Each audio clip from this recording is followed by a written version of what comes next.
ओम नमः शिवाय। शिव शक्ति भक्त विपन खन्ना की आप सबको नमस्कार दोस्तों। महादेव माँ शक्ति की कृपा से आप सभी प्रसन्नचित हुए, खुश होंगे, सुखी होंगे। महादेव आप सभी की मनोकामनाएं पूर्ण करे। माँ अन्नपूर्णा आपके भंडार भरे, भंडारी की आप पर दया हो। बस यही दुआ मैं महादेव माँ शक्ति से करता हूँ। दोस्तों, आज जो मैं विषय लेके आया हूँ, कण कण मिट्टी का जुड़कर ढेला बनता है। ढेला मतलब मिट्टी का थोड़ा सा भाग। ढेले इकट्ठे होकर एक पहाड़ बन जाता है। पहाड़ से पर्वतमाला, और वही पर्वतों को पार करना एक साधारणतः मनुष्य के लिए बहुत मुश्किल हो जाता है। कई बार असंभव भी हो जाता है, कि पहाड़ इतने ऊंचे हो जाते हैं जिसे पार करने के लिए पर्वतारोहण बुलाने पड़ते हैं। पर्वत भी पार कर नहीं पाते। आज हिमालय पर्वत है, आप देख सकते हो। अब आप बोलेंगे मैं कहाँ की बात, एक कण मिट्टी के से लेके पर्वतमाला तक पहुंच गया। दोस्तों, मैं समझाने का एक कारण है। ये सभी मिट्टी से बने हुए हैं। मिट्टी के उसके अंदर एक एक कण से बने हुए हैं। आज ये पृथ्वी भी क्या है? पृथ्वी मिट्टी का ढेला ही है। पृथ्वी मिट्टी का ढेला है। जैसे पृथ्वी बन गया, ब्रह्मांड पूरा इसी मिट्टी से बना हो। ये दोस्तों, मैं इसीलिए इस टॉपिक को, विषय को लेके आया हूँ कि हमारे हर एक छोटे से छोटा कार्य भी वो अच्छा हो तो अच्छाई इतनी बढ़ सकती है। और अगर यही छोटे से छोटा कण मिट्टी का गिन गए, आप अपने कर्मों से इसको ले लीजिए, तो एक छोटा सा छोटा बुरा कर्म भी अंत में उस पहाड़ के समान कष्टदायक, पीड़ादायक पहुंच जाता है, जिसे पार करना सामान्यतः इंसान के लिए नामुमकिन हो जाता है। अगर आप कभी गंभीरता से इन विषयों पर सोचेंगे तो आपको समझ पड़ेगी मेरी ये बातें। दोस्तों, मुझे बस क्या है, बाल की खाल निकाल के उसके अंदर का क्या क्या है, मैं बाल की खाल नहीं निकालता, मैं खाल के अंदर की नसें भी देखना चाहता हूँ। मैं चाहता हूँ अगर ये बाल उगा है हमारी त्वचा के ऊपर, स्किन पे, तो बाल कहाँ से आ रहे हैं वो भी देखना चाहिए। आज हमारे शरीर की चमड़ी के अंदर कितनी नसें हैं आपको पता ही नहीं है, जिसे हम अपना शरीर कह के चलते हैं। कभी डॉक्टर जैसा होगा, डॉक्टर सर्जन है, तो कृपया उससे पूछ के देखिएगा कि आपने अगर मेरा कोई ऑपरेशन किया है तो उस ऑपरेशन के दौरान कितनी नसें मेरे अंदर घूम रही हैं, ये उसी को पता होगा, डॉक्टर को, सर्जन को, जो शल्य चिकित्सा करता है। इसी प्रकार जो किसान धरती में बीज बोता है, उसी को पता होता है धरती के नीचे से कितने कीटाणु, जीव जंतु, प्राणी निकलते हैं। यही हमारी सृष्टि की संरचना है दोस्तों। इसी प्रकार हमारे कर्म है। हम जिस प्रकार के कर्म करते हैं, आप सोचे मैंने बस यही तो किया, और मैंने किया क्या है दोस्तों? यही एक एक कर्म जुड़ जुड़ के इतने बड़े एक मिट्टी का ढेला बन जाता है। और अगर आप वह ढेला नहीं हटाते हैं तो वो ढेला आस्ते आस्ते आस्ते आस्ते टीला बनेगा। वो टीला आस्ते आस्ते आस्ते आस्ते पहाड़ बन जाता है। अगर मैं आपको तुच्छ से तुच्छ कहावत समझाने की कोशिश करूं तो कृपया दिल्ली रहने वाले लोग तो मेरी बात को समझ सकेंगे, जो दिल्ली में रहते हैं उनको ये मेरी बात बहुत जल्दी समझ पड़ेगी कि जैसे कि दिल्ली में कचरे का पहाड़ बन गया है दोस्तों। थोड़ा थोड़ा एक एक घर का कचरा जमा कर करके उन्होंने बनाया, पहाड़ बन गया। पहाड़ इतना बड़ा हो गया कि वहां पे रोहिणी के आगे रहने के लायक नहीं रह गया। इतनी गंदगी, इतनी बदबू उसके चारों तरफ फैलती है। कई शहरों ने तो हमारे भारतीय शहरों ने तो कचरे के ऊपर मिट्टी डाल के उसको गार्डन बना दिया है। गुजरात साइड में ऐसे किया गया है दोस्तों, एमपी में किया गया। ये कचरा जो शहरों से इकट्ठा किया हुआ था उसका इतना बड़ा पहाड़ बन गया। उसी में इसकी वीडियो देख रहा था टीवी के अंदर, उसने दिखाया कि कैसे उन्होंने वो कचरे के ऊपर मिट्टी डाल के उसको हरियाली ले आए। वो कचरा भी दब गया, वो भी सब चला गया। ऐसे ही हमारे कर्म है दोस्तों। तो आप बुरे कर्म कर करके कितने जमा कर लेंगे, वो बुरे कर्मों का कहीं पे भी अंत नहीं करेंगे। तो आपके लिए वो पहाड़ को पार करना नामुमकिन हो जाएगा। आप अगर ये शरीर त्याग भी देंगे तो वो पापों का पहाड़ जो आपने खड़ा किया है, फिर अगले जन्म में आप अगर और करते जाएंगे तो पहाड़ पर्वत माला बन जाता है। यही मेरा समझाने का अभिप्राय है कि आप ये मत सोचे कुछ कार्य करो कि ये बस मैं एक ही करो। वो एक एक जोड़ जोड़ के ही लाखों करोड़ों में, जैसे बोलते हैं ना, पाई पाई जोड़ के मैंने महल बना लिया। ऐसे ही है दोस्तों कर्मों का खेला भी। हम छोटे छोटे पाप कर्म कर करके हम अपने सामने पाप कर्मों का एक टीला बना लेते हैं। टीले से पहाड़, पहाड़ से पर्वतमाला बन जाती है। यही कार्य अगर आप अच्छे कर्मों में परिवर्तित कर एक एक अच्छा कर्म अपने जीवन काल में जोड़ते चले जाएं तो आपका जीवन सुखमय हो जाएगा। आप वही टीले के ऊपर ऊंचाइयों तक पहुंच जाएंगे जहाँ पे बोलते हैं कि जहाँ पे पर्वतों पे महादेव भी रहते हैं, माँ शक्ति भी रहती है।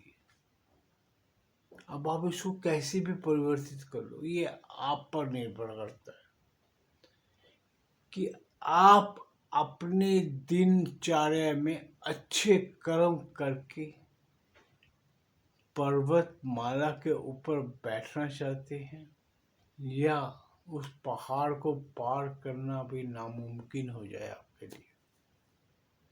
क्योंकि जो अच्छे कर्म करता रहता है वो खुद अपनी ऊंचाई बढ़ाता रहता है। जैसे जैसे पर्वत बनता जाएगा वैसे वैसे आपकी ऊंचाई बढ़ती जाएगी। आपके कर्म अच्छे हैं तो आप में वो शक्ति अंदर आ जाती है जिससे आप अच्छे से अच्छे कार्य करने लगे। ये देवतुल्य कार्य हो जाता है। इंसान देवताओं के समान बन जाता है उसके अच्छे कार्य द्वारा। आप कई प्रसिद्ध सुप्रसिद्ध लोगों को देखेंगे जो अपने कर्मों द्वारा, अच्छे अच्छे कर्मों द्वारा इतनी प्रसिद्धि ले लेते हैं कि उन्हें किसी की भी आवश्यकता नहीं पड़ती। वो स्वतः ही लोगों की जुबां पे चढ़ के, आप लोगों के मस्तक पे चढ़ के बोलते हैं। जो अच्छाइयाँ उनकी उनके मस्तक पे चढ़ जाती, वही अच्छाइयाँ पर्वत पे भी चढ़ जाती। वो इतने ऊंचे उठ जाते हैं कि उन्हें नीचे लाना नामुमकिन हो जाता है। अब मैं वापस इसके ऊपर भगवान श्री कृष्ण और भगवान श्री राम को लाना चाहूँगा। भगवान श्री कृष्ण ने अपने जीवन काल में अच्छे से अच्छे कर्म करते चले गए। उन्होंने संसार के कल्याण के लिए इतना कुछ किया। जब वो पैदा हुए थे, एक मानव के रूप में पैदा हुए थे, जब वो संसार त्याग कर गए तो वो भगवान के रूप में परिवर्तित होके गए। दोस्तों, गौतम बुद्ध ले लो, महावीर जी ले लो, ये सभी सत्पुरुष है। उनके द्वारा किए गए अच्छे कर्म कार्य सभी उनको इतनी ऊंचाई तक लेके जाते हैं कि वो पर्वतों के भी ऊंचे हो जाते हैं। भगवान श्री राम, आज उनको आप मर्यादा पुरुषोत्तम कहते हो। उन्होंने भी जब जन्म लिया था, एक साधारण बाल स्वरूप जन्म लिया था। उन्होंने अपने कर्म द्वारा इतने अच्छे कर्म किए कि अपनी भक्ति कर्मों द्वारा उन्होंने अपने आप को संसार में स्थापित किया। त्याग द्वारा अपने आप को स्थापित किया। तो आज भगवान राम को कण कण में लोग पूजते हैं। अब उसमें आपने गाना भी सुना, रोम रोम में बसने वाले राम, जगत के स्वामी मैं तू अंतर्यामी, मैं तुझसे क्या मांगू। यही है कारण। मैं यही चीज समझाना चाहता हूँ कि हमारे प्रतिदिन के अच्छे शुभ कार्य हमें उस योग्य बना देते हैं, जिससे हमें किसी समाज में, पूरे समाज को ये बताने की आवश्यकता नहीं पड़ती कि मैं क्या कर रहा हूँ। आपके कर्म आपकी परिभाषा बोलते हैं। आपके सत्कर्म ही आपकी एक पहचान बन जाते हैं। आपके अच्छे कर्म ही आपको उस सीमा तक पहुंचा देते हैं जहां सीमा पर पहुंच के पर्वत भी आपसे छोटे लगने लग जाते हैं। आप इतनी ऊंचाई पे पहुंच जाते हैं। इसीलिए एक एक अच्छा कर्म आपको आपकी उस ऊंचाई को छूने के लिए ललास कर देता है, संसार को मजबूर कर देता है कि आपके आगे वो नतमस्तक हो जाते हैं। आपके द्वारा किए गए अच्छे कार्य, अच्छे कर्म आपको परिभाषित नहीं करने पड़ते, क्योंकि अच्छे कर्म स्वतः ही आपको उस ऊंचाई तक पहुंचा देते हैं, जिस ऊंचाई पे आप जब बैठ जाते हैं तो पर्वत भी आपसे छोटे रह जाते हैं। अगर आप बुरे कर्म कर करके उसे पहाड़ सा बना देंगे तो वो पहाड़ आप स्वतः पार नहीं कर पाते। वो पहाड़ को पार करना मुश्किल हो जाता है। और आपके अच्छे कर्म आपको वो ऊंचाई देते हैं, जिस ऊंचाई पे पहुंचने के लिए हर कोई आपको मुंह उठा के देखता है। आपकी ऊंचाई, आपकी अच्छाई इतनी परम हो जाती है, इतनी चरम हो जाती है कि हर एक आपका घर का सदस्य भी आपको मान सम्मान इज्जत देता है। ऐसे ही मान सम्मान इज्जत नहीं मिलती दोस्तों। आपको उसको बनाने के लिए स्वतः को एक एक मिट्टी के कण के समान अपने कार्य करने पड़ते हैं। कार्य हेतु अपने आप को तैयार करना पड़ता है। खुद को तैयार करने के लिए खुद को के अंदर के अवगुणों का त्याग करना पड़ता है। हमारे अंदर जो गंदगी है, जो गंदे कण है, जो गंदी सोच है, उसका परित्याग करना पड़ता है। तभी हम अच्छे कार्य कर पाते हैं, वरना हम वो ही लकीर के फकीर बनकर वो कार्य हेतु हम जूझते रहते हैं। हमें कहीं सम्मान नहीं मिल पाता, हमें कहीं मान नहीं मिल जाता। सम्मान और मान पाने के हेतु आपको सबसे पहले खुद को झंझोड़ना पड़ता है, खुद का साक्षात्कार करना पड़ता है, खुद की बुराइयों का अंत करना पड़ता है। आप केवल दूसरों की बुराइयां देखते रहते हो, दूसरों के पल्लू में देखते रहते हो, उसके पल्लू पे क्या बंधा हुआ है, आप अपने पल्लू को देखते तक नहीं हो। इन सभी कारणों के लिए आपको सबसे पहले स्वतः को आईने में देख के खुद के गंदे, गलत और अधर्मी कार्यों को त्यागना पड़ेगा। उसके निरंतर आपको अच्छे कार्य करने हेतु के लिए ही ये जीवन काल प्राप्त हुआ है। लेकिन आप दूसरों के दुख, दूसरों के कष्टों, दूसरों की तकलीफों से आनंद लेने के चक्कर में उसी को, सामने वाले को खरोचते रहते हो कि शायद उसकी कमियां और कुछ तुम्हें पता लग जाए और आप उसका ढिंढोरा पीट सको। आप दूसरों की बुराइयां देखते चले जाते हो, खुद को अच्छा बनाने की चेष्टा तक नहीं करते, खुद के लिए इतना बड़ा पहाड़ खड़ा कर लेते हो जिसे पार करना आपके लिए नामुमकिन हो जाता है। आपको वो पहाड़ भी टीले टीले पर्वतमाला की तरह नजर आता है। इसीलिए कह रहा हूँ कि दूसरों की बुराइयां छांटने से अच्छा अपने अंदर की अच्छाइयों को बाहर निकालो। दूसरों की तकलीफों, दूसरों की बुराइयों को आप खरोचते रहोगे तो आप सदा यही करते रहोगे। आप दूसरों की बुराइयां मत देखो। दूसरा अगर गलत करे तो करने दो, उसके कर्म उसके साथ जाने दो, सारा जो उसका है जाने दो उसको, क्या करोगे उससे लेके। अगर वो गलत कर रहा है तो आप कौन सा अच्छा कार्य कर रहे हो, आप इसका भी तो खुद देखो।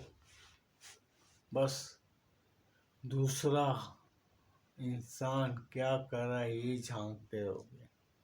तभी मैं हर एक वीडियो में समझाता हूँ कि दूसरों की बुराइयों को झाड़ोगे तो वो बुराइयां आपके गले पड़ जाएंगी। वो आपके गले पड़ेंगी तो आप भी उसी में गोल मेल करते रह जाओगे, बस और कुछ नहीं करते। 90 क्या 95 96% या 98% भी लोग यही करते रहते हैं। सारा दिन उसने ये किया, उसने ये किया, उसने मुझे ये कहा, उसने मुझे ये कहा, इसके सिवा कोई किसी का काम नहीं है। दूसरे की दौलत, दूसरे की शोहरत देख देख के आप अपना दिमाग खराब करते रहते हो। दूसरा क्या कर रहा है यही सोचते रहते हो। अरे अपने कर्मों को संभालो, अपने कर्मों, अपने गुणों को संभालो। एक एक गुण बढ़ाओगे तो आप वो पर्वत समान, पर्वत से भी ऊंचे हो जाओगे। आप अगर दूसरे के गुणों को खोजोगे, खरोदोगे, उसको उसके अवगुण दिखाते रहोगे तो उनके अवगुण दिखा दिखा के आप खुद भी वही अवगुणों के अंदर रह जाओगे। छोड़ दो, त्याग दो उन लोगों को जो आपके सामने आपके हिसाब से गलत है। उनको उनकी बुराइयों के अंदर उसको गटर से निकालने की क्या आवश्यकता पड़ी है। वो नहीं समझता तो जाने दो। अगर मैं समझा समझा के अगर किसी को तंग आ गया हूँ उसके कि भैया ये काम तो गलत कर रहा है, नहीं समझता तो छोड़ देता हूँ मैं, बाहर में जा भाई, तू नहीं सुधरा तो मैं क्या करूँगा। मैं जिंदगी में दोस्तों हर एक इंसान, बेशक मेरा बेटा हो, बेटी हो, माँ हो, कौन, कोई भी शख्स हो, कोई भी जीव, मेरा परिवार का भी क्यों ना हो, मैं उसको हर एक, अगर वो गलती कर रहा है उसको सिर्फ 3 बार समझाता हूँ, चौथी बार मैं कभी नहीं समझाता। मैं वो पर्चा फाड़ के साइड में कर देता हूँ। जब इससे सुधर रहा नहीं तो मैं अपना दिमाग क्यों खराब। हाँ, उसकी उस गलती को मैं अपने पर नहीं हावी होने देता और साथ में मैं उसकी गलती से वो सबक लेता हूँ कि मैं वो गलती ना करूँ। उस करते करते करते आज मैं इस मुकाम पे पहुंचा हूँ दोस्तों। मैं सामने वाले की गलतियों से सीख लेता हूँ, उसको दिखाता भी और समझाता, नहीं समझता तो उसके ऊपर छोड़ देता हूँ, भैया तू जाने, तेरे कर्म जाने।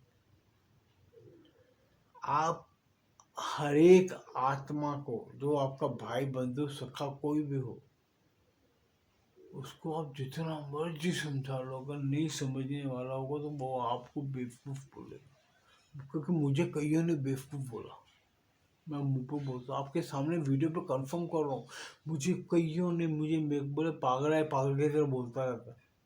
ठीक है, मैं पागल, ओके, मैं खुश हूँ उस पागल बनने से, क्योंकि आज मैं वो पागल बन के उस मुकाम पे पहुंचा कि आज मुझे मेरे महादेव मुझे मिल गए। मेरी शुरुआत में मेरी माँ भी मुझे टोकती थी पूजा पाठ करने के लिए बचपन में। उसको भय सताता था कि साधु ना बन जाए, लेकिन मैं उस बुराइयों में उस उम्र में से नहीं गया। मैंने आपको कई बार अपनी वीडियो में बताया कि मेरे एक दोस्त ने मुझे सिगरेट पीने के लिए बोला था, मैं उसको थप्पड़ मार दिया था। उसके बाद मुझे किसी ने नहीं पूछा, क्योंकि मैं वो गलत मार्ग पकड़ा ही नहीं। मुझे पता वो गलती कर रहा था, मैं भी वो करूँगा तो मेरे से बड़ा मूर्ख कौन हो गया। अगर मुझे पता है कि कोई कार्य अगर गलत हमारे समाज में निर्धारित किया हुआ है, हमारे जो ग्रंथों ने हमें जिस काम को गलत किया है, तो वो काम मैं करूँ क्यों, किसके लिए? नहीं करना दोस्तों मुझे वो कार्य, कि जो कार्य हमारे धर्म के स्वरूप, हमारे कर्म के स्वरूप, हमारे जो सामाजिक संरचना के अनुकूल नहीं है, वो कार्य मुझे नहीं करना।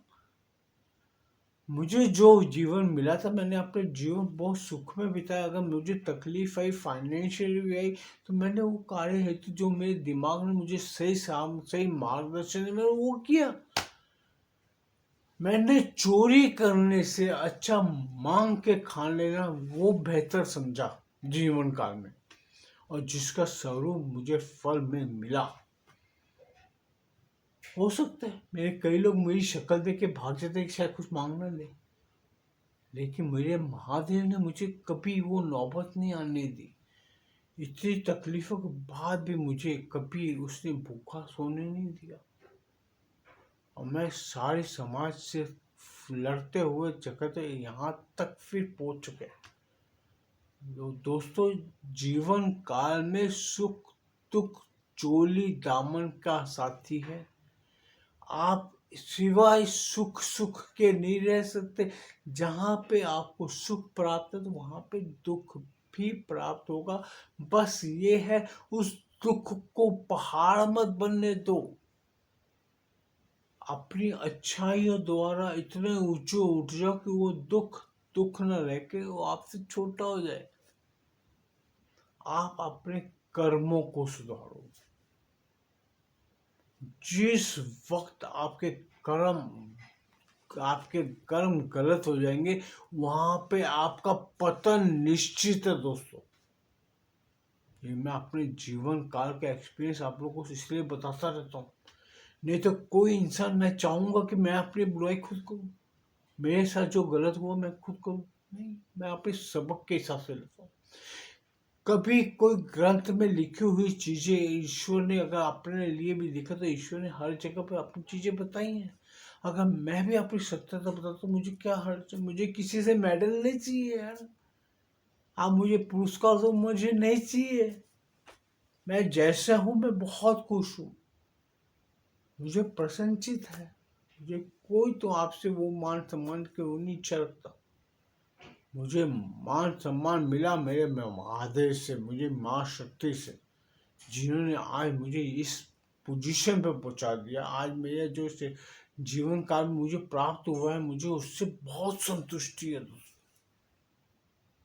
मैं बहुत प्रसन्न चीजों से कि मुझे अपने इस जीवन काल में जो चीज मैं चाहता था मुझे प्राप्त हो गई। उससे अत्यधिक मैं नहीं चाहता था, क्योंकि मुझे भगवान बनने का शौक नहीं है। मैं एक इंसान रूप में मैंने अपना जीवन काल बहुत अच्छा निभाया। सो दोस्तों, मैं अपनी वाणी को यही विराम देता हूँ, क्योंकि फिर वीडियो बड़ी हो जाती है तो आप भी देख के कहिए क्या पका रहा है, इसलिए मैं इधर ही छोड़ रहा हूँ और अपनी वाणी को विश्राम देता हूँ। भगवान करे आप सभी कुशल रहे, सुखी रहे, और महादेव आप सबकी मनोकामनाएं पूर्ण करे। अगर मेरा वीडियो पसंद है, कृपया से लाइक कीजिए, चैनल को सब्सक्राइब कीजिए, बेल आइकन दबा दीजिए। फिर कहूँगा, कर्ण कर्ण से टीला बने, टीले बने पहाड़, पहाड़ बने पर्वतमाला, पार कैसे जाएगा यार? सोच लेना आप। को पार जाना है या पहाड़ों के ऊपर बैठ के महादेव समान जीवन यापन करना है। ओम नमः शिवाय। ओम।